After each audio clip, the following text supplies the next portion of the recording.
Ada apa sih? Aku lagi pusing Pusing kenapa sih? gara-gara pandemi COVID ini. Aku jadi memiliki hutang ke negara. Tapi lancar kan bayar utangnya? Ya pusing sih, soalnya kan pendapatannya berkurang tapi bebannya tetap sama. Oh, aku tadi habis baca dari situsnya KPKNL. Itu ada semacam program dari pemerintah, itu namanya Crash Program loh. Ini loh. Cash program itu apa? Crash Program itu program dari pemerintah. Itu memberikan keringanan kepada debitur-debiturnya di masa pandemi corona kayak gini. Wah, menarik tuh. Tapi gimana caranya biar bisa ikut cash program? Aku juga kurang tahu sih, tadi cuma baru baca sekilas. Mending kita ke KPKNL aja yuk. Bener juga tuh. Ayo.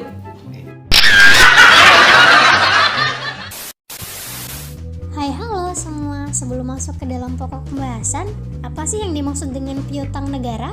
Piutang negara menurut Undang-Undang Nomor 1 Tahun 2004 disebut jumlah uang yang wajib dibayarkan kepada pemerintah pusat atau hak pemerintah pusat yang dapat dinilai dengan uang akibat perjanjian atau akibat lainnya berdasarkan peraturan perundang-undangan yang berlaku atau akibat lainnya yang sah. Sedangkan menurut PMK Nomor 240 Tahun 2016 disebut sejumlah uang yang wajib dibayarkan kepada negara berdasarkan suatu peraturan, perjanjian, atau sebab apapun. Jadi, piutang negara disebut dengan sejumlah uang yang wajib dibayarkan kepada negara, baik itu pemerintah pusat maupun pemerintah daerah berdasarkan perjanjian, peraturan, atau sebab yang lainnya.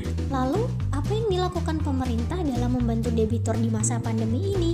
Pemerintah menerbitkan kebijakan berupa Crash Program, optimalisasi penyelesaian piutang negara secara terpadu nasional yang dikoordinasikan oleh Menteri Keuangan dan secara teknis dikoordinasikan oleh Dirjen Kekayaan Negara. Kriteria Crash Program yaitu piutang instansi pemerintah pusat telah diurus oleh PUPN dan telah terbit SP3N sampai dengan tanggal 31 Desember 2020.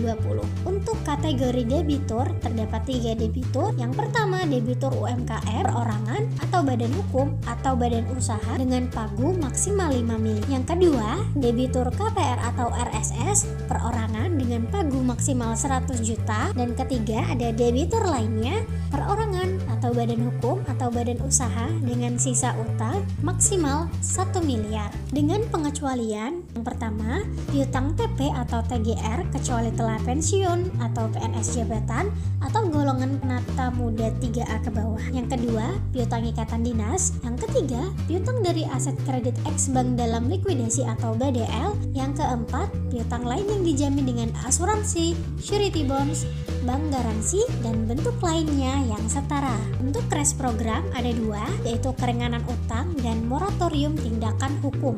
Pemberian keringanan utang yang didukung dengan barang jaminan berupa tanah atau tanah dan bangunan akan diberikan keringanan sebesar 35%, jika tidak akan diberikan tambahan keringanan sebesar 60%. Selain itu, masih akan mendapat tambahan keringanan lagi loh jika debitur melakukan pelunasan sampai dengan bulan Juni 2021 akan mendapatkan tambahan keringanan sebesar 50% dari sisa utang setelah keringanan. Jika melakukan pelunasan dari bulan Juli sampai dengan September 2021 akan mendapatkan tambahan keringanan sebesar 30%, dan jika melakukan pelunasan dari bulan Oktober sampai dengan tanggal 20 Desember 2021 akan mendapatkan tambahan keringanan sebesar 20%. Jadi semakin cepat melakukan pelunasan akan mendapatkan tambahan keringanan yang lebih banyak.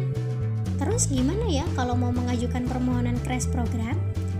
Nah, yang pertama, mengajukan permohonan tertulis kepada KPKNL dan diterima paling lambat tanggal 1 Desember tahun 2021. Yang kedua, permohonan tertulis menyebutkan jenis Crash Program yang akan diikuti meliputi keringanan utang maupun moratorium tindakan hukum. Yang ketiga, permohonan tertulis harus dilengkapi persyaratan administrasi berupa kartu identitas dan dokumen pendukung. Dokumen yang dimaksud meliputi surat keterangan penanggung utang tidak mempunyai kemampuan untuk menyelesaikan seluruh utang tanpa pemberian keringanan, Surat keterangan penanggung utang terdampak bencana yang mempengaruhi kondisi ekonomi atau usaha penanggung utang. Surat keterangan penanggung utang saat mengajukan permohonan cash program tercatat sebagai pelaku UMKM atau penerima KPRRS atau RSS. Dan langkah yang terakhir yaitu disampaikan secara langsung melalui kantor KPKNL atau secara elektronik melalui email KPKNL. Nah, ini dia format permohonan tertulis.